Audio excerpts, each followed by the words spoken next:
السلام عليكم ورحمة الله وبركاته. كقبل أي مباراة وكما عودناكم جبت لكم بالفيديو المؤتمر الصحفي اللي عقده الناخب الوطني وليد الركراكي منذ لحظات قليلة جدا قبل مباراة المغرب وإسبانيا. المهم نخليكم مع أهم ما جاء في تصريحاته، وإن شاء الله مربوحة لأسود الأطلس. فقط تفائلوا خيرا تجدوه، وكما قال وليد الركراكي ديروا النية.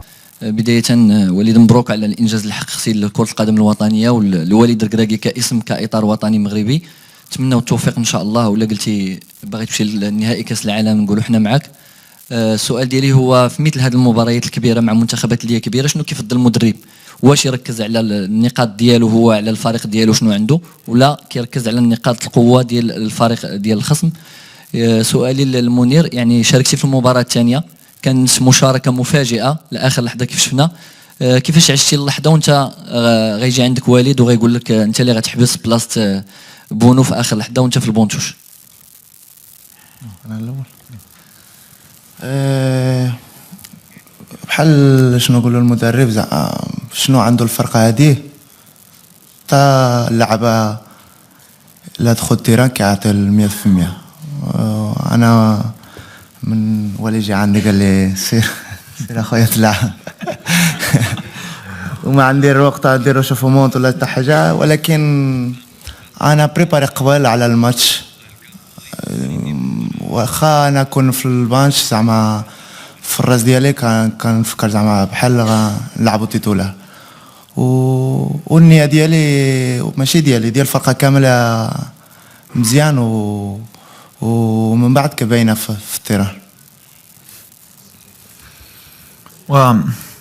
احنا غنبقاو ديما على شنو كنديرو، ما كنشوفوش فراقي بيان سور، كنخدموا عليهم، كنعرفوا لي فورس لي فيبليس. بحال اللي قلت الدراري، ولا خصنا نتادابطاو ونبدلوا شي حاجه اللي ماشي ديالنا غنديروا غلط. دونك كنبقاو في شنو كنعرفوا نديروا ديك 3 شهور اللي جيت مع لا مونتاليتي ديالنا، ومن بعد اي ماتش كنبغيو نزيدوا لقدام ونزيدوا شي حاجه اللي تقدر تعاوننا. دونك فوالا غنبقاو في هذا المستوى ان شاء الله. سؤال للمدرب أحمد الإمام، التلفزيون الموريتاني.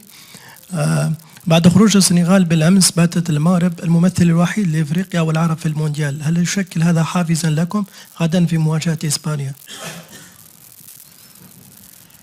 ما فهمتش. بليز بليز بليز بليز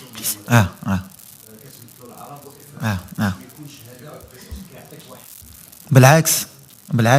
بالعكس معنا ما نخسروا وغندخلوا بحال اللي قلت بلاتيتود ديال بغينا نربحوا وبغينا نطلعوا الرايه بعدا ديال المغرب. ما نساوش حنا لاعبين دابا على بلادنا الشعب ديالنا، ومن بعد بيان سور غيفرحوا معنا ويعاونونا بلاد عرب وبلاد افريقيا، علاش كاملين غيكونوا معنا.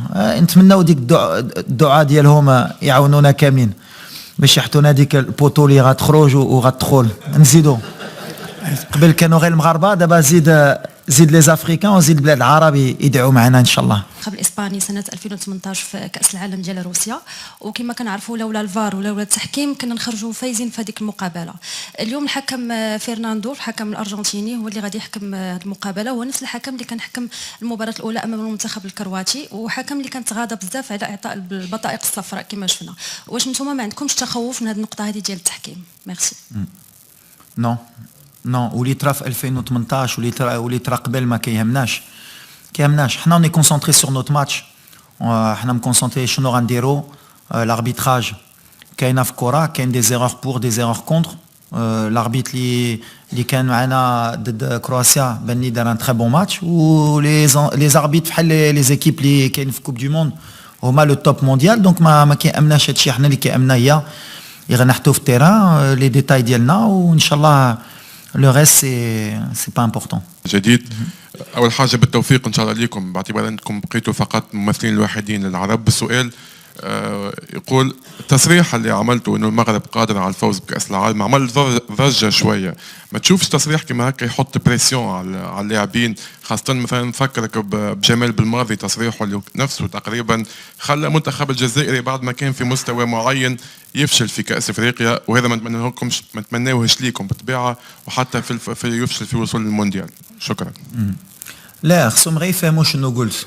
انا ما قلتش غنديو الكوب دو موند ولا، واخا بغينا نديوها بحال اللي بغيت نقول. الكره تقدر ترى اي حاجه. وديما كنقولوا حتى لاولادنا خصك تحلم باش توصل. ولا قلتي واحد الولد بناي ما يقدرش يكون شي حاجه في حياته عمره ما يقدر يديرها.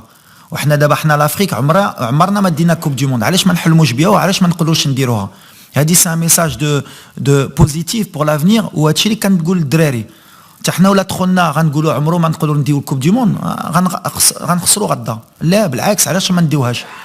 وعلاش نتوما الصحافه عربي وافريقي ما تقولوش يقدروا يديوها باش تحتوا هاد لي زون بويسيبل؟ ولا تقولوا اش كيقول هذا بالمادي يهدر وركراكي كيهدر حشومه واحد بلاد ديال لافريك عمره ما يقدروا يربحوها. لا علاش عندك واحد الولد د مدينه صغيره هو اليوم هو جالس معاك وكيلعب 8 فينال كوب دي موند. ولا كنت انا كنفكر هيدا ملي كنت صغير ما نكونش هنا اليوم.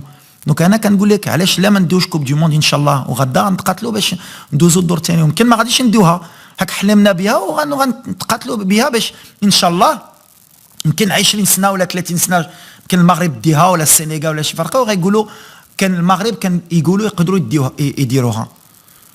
انا هيدا فكرت، يمكن راني غلط. بالأمس رأينا تغريدة لإنريكي لويس إنريكي وقال بأنهم كانوا مسترخين.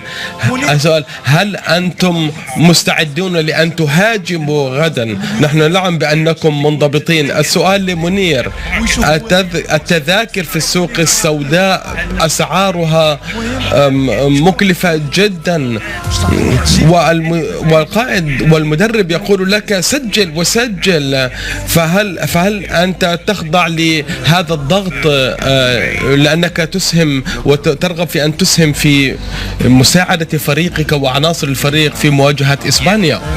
الجواب: نعم، نحن نحاول أن نسعد مشجعينا ولكي نتمكن من لا شيء مجزي أكثر في الحياة من أن نرد لهم التقدير. وهذا كان توقيت مثالي ومباراة مثالية لكي يفخروا بنا ويعتزوا بنا كما نحن نفخر ونعتز بهم.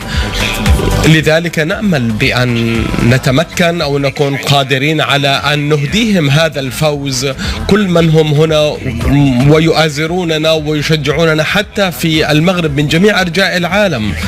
جميع المغاربة سوف نترك ونقدم كل شيء في الملعب، وبالتالي ننال هذا الفوز الذي يستحقه هذا الفريق. بالنسبة للويس إنريكي لم يكن بالنسبة لي شيئا يذكر بالنسبة لنا في مباراتنا بعد الشوط الثاني.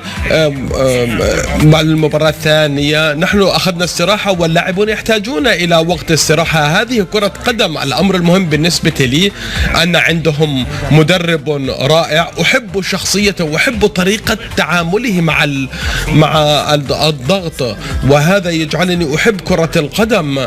كما يعلم الجميع هذه وظيفة بالغة الصعوبة، وكيف يتعامل لويس إنريكي مع الضغط، وربما أنا سأقلده. إنه محق. يجب أن نزيل القدسية عن كرة القدم. إنها كرة قدم نستمتع بها، وهذا ما أقدره ويعجبني في لويس.